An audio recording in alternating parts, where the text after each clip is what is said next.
I would like to begin by addressing the heinous attack on the United States Capitol. Like all Americans, I am outraged by the violence, lawlessness, and mayhem.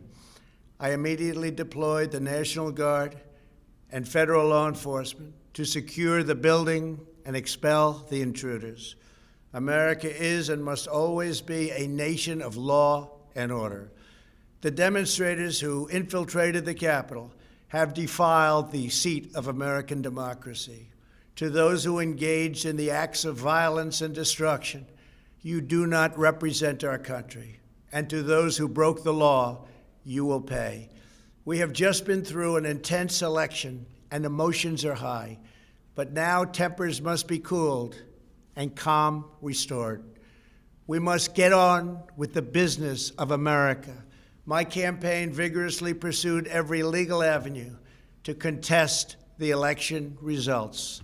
My only goal was to ensure the integrity of the vote. In so doing, I was fighting to defend American democracy.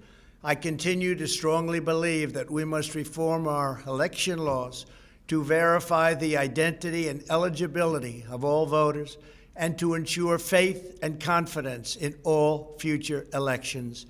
Now Congress has certified the results. A new administration will be inaugurated on January 20th. My focus now turns to ensuring a smooth, orderly, and seamless transition of power.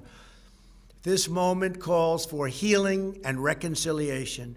2020 has been a challenging time for our people. A menacing pandemic has upended the lives of our citizens, isolated millions in their homes, damaged our economy, and claimed countless lives. Defeating this pandemic and rebuilding the greatest economy on earth will require all of us working together.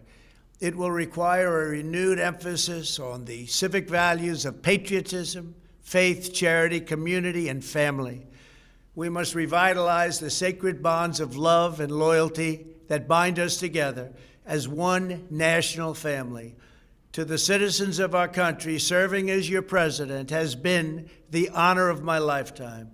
And to all of my wonderful supporters, I know you are disappointed, but I also want you to know that our incredible journey is only just beginning.